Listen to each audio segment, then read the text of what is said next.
আমার বাসায় বস্তা ভর্তি জিনিস, এই জিনিসগুলো কে পাঠিয়েছে জানেন? আমার মা।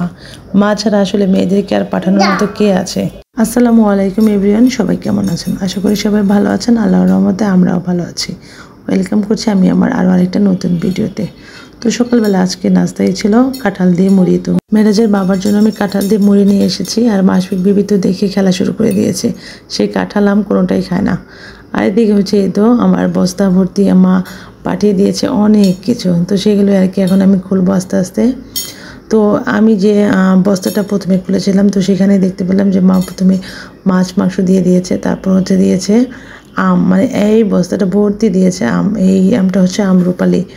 তো আমাদের বাসায় আমরুপালি গাছ আছে, তো সেইখানে একটা গাছ আছে আমরুপালি, তো সেইখানেকার আমগুলোই আর কি। তো ওইটা আমি সুন্দর মতো গুছিয়ে রেখে তারপর হচ্ছে যে আমি আরেকটা বস্তা খুলতেছিলাম, তো সেখানে পাঠিয়েছে কাঁঠাল।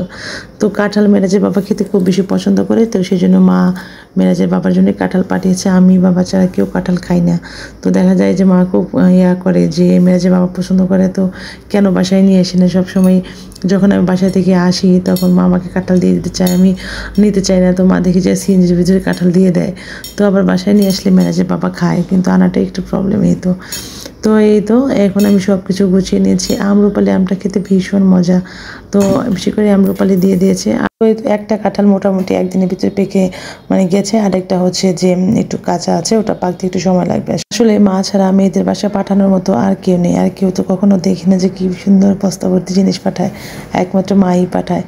তো তারপরে তো এখন আমি দুপুরের জন্য রান্না করে নেব। রান্না করার জন্য আমি এখানে পাঙ্গাস মাছ বের করেছিলাম, তো সেই পাঙ্গাস মাছটা আমি ভুনা করতে বসিয়ে দিলাম। আমি ইন্ডাকশন চুলা খুবই কম রান্না করি, কিন্তু আজকে রান্না করতেছি। ইদানিং দেখি যে পাশের বাসার ইয়াতেও ভাবিরাও দেখি যে রান্না করে। আমার কাছে মনে হয় কি ইন্ডাকশনের চুলার খাবার খেতে অতটা বেশি আমার কাছে মনে হয় স্বাদ হয় না, মনে হয় যে গ্যাসের চুলাতেই ভালো হয়। তো তারপরে একটু টেকনিক করে রান্না করতেছি আর কি। আর হচ্ছে যে ভুড়ি রান্না করব, তো ভুড়িটা খেতে তো আমার বাসার সবাই আর কি খুবই পাগল। আমি নিজেও পছন্দ করি, মেরাজের বাবা মেরাজ সবাই। তো আমি এই তো ভুড়িটা খুব সুন্দর মতো ভুনা করে নিয়েছি। আর হচ্ছে যে ভুড়ির ভিতরে ঝালটা একটু বেশি দিয়েছি, ঝাল খেতে খুব বেশি ভালো লাগে। তো ভুড়ির ভিতরে ঝাল না হলে অতটা লাগে না। এদিকে আমার তরকারিটা বলক উঠে গেছে, তরকারির কালারটা খুব সুন্দর লাগছে। হচ্ছে যে ভুড়িটা আমার সুন্দর মতো কষানো হয়ে যাওয়ার পর আমি পরিমাণ মতো পানি দিয়ে দিয়েছি, আর ভুড়িটার পিসগুলো আমি একটু বড় বড় করে রেখেছি। আর এদিকে আমার তরকারিটা হয়ে গেছে, আর ভুড়িটা মোটামুটি কিছুক্ষণের ভিতরে একদম হয়ে যাবে পারফেক্টলি। তো এইটাই হচ্ছে আমার ভুড়ি ভুনা হয়ে গেছে। কি সুন্দর দেখাচ্ছে। আমি বড় বড় পিস করি, আমার কাছে খেতে খুব বেশি ভালো লাগে বড় বড় হলে। তো আর হচ্ছে দুপুরে খাওয়া দাওয়ার পরে মেরাজের বাবা চলে এসেছে বাসায়, আর হচ্ছে মেরাজের মাসফিকের জন্য চকলেট নিয়ে এসেছে। তো মাসফিক খুব বেশি খুশি হয়ে যায় একটা বক্স চকলেট দেখলে, মনে হয় খুশি হওয়ার বয়স এটা। তো আজকে এ পর্যন্তই, আল্লাহ হাফিজ।